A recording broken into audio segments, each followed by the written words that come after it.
مرتضى منصور طول عمره عايش انه يحارب بالوكاله.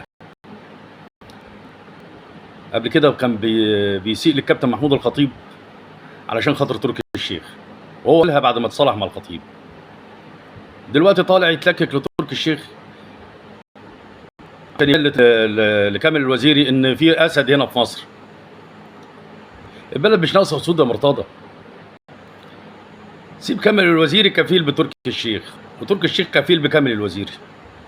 ما تطلعش انت تدخل نفسك وتقول ده اسراره كلها عندي. طب ما تقول اسراره كلها عندك. لو انت ليك لو في اسرار عندك اطلع قولها. ده هو اللي اسرارك كلها عنده. انت عمرك ما هتكبر يا مرتضى، عمرك ما هتكبر في سنك ده. حتى النهارده انت عامل فيديو، اقسم بالله انا شيكابالا ده ما بحبه، لله في لله. انا راجل اهلاوي والناس كلها عارفه ان انا اهلاوي. طالع يقول لي شيكابالا ايه؟ ابنك ابيض وانت اسود. ايه الخيابه دي؟ ايه الخيابه دي؟ وانت هتدخل في حكمه ربنا. بطل وساخه يا اخي، بطل وساخه يا اخي، خليك راجل كبير ورزين. انتوا ايه اللي بتعملوه فينا ده؟ انتوا بتلهونا على القرف اللي احنا عايشين فيه. ما احنا خلاص حطينا جزم في بقنا وسكتنا. هتطلع تعمل وعامل لي تقول انا اسد وانا مش عارف ايه. يا عم ارحمنا يا عم الحاج، ارحمنا يا عم الحاج، ارحمنا. ومفيش محامين الا انت؟ ده هي ارزاق والله. ده احنا عندنا هنا المستشار محمد سميطه الله يرحمه، كان محامي، كان يجيب حق الغلبان، ما كانش يرضى ياخد فلوس من اللي بيحاميله. لكن انت نازل منشار طالع نازل فوق تحت وحلبت تركي الشيخ والراجل سكت وخلاص. انت مالك ومال تركي الشيخ؟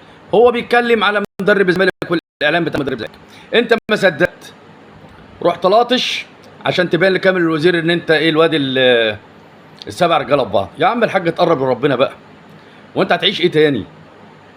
اتقرب لربنا. ده انت راجل، انت وولادك دلوقتي بقيتوا الناس التقيله في البلد. احمد ربنا على اللي انت فيه. في ناس كتير مش لاقيه تاكل، ناس دماغها انضف من دماغك ومن دماغ اي حد، بس هي ارزاق. لم الدور يا عم الحاج. انت صغير عشان تقول على شيكابالا كده وتطلع تتخبط في تركي الشيخ. تركي الشيخ ده جميله فوقك وتحتك يا مرتضى.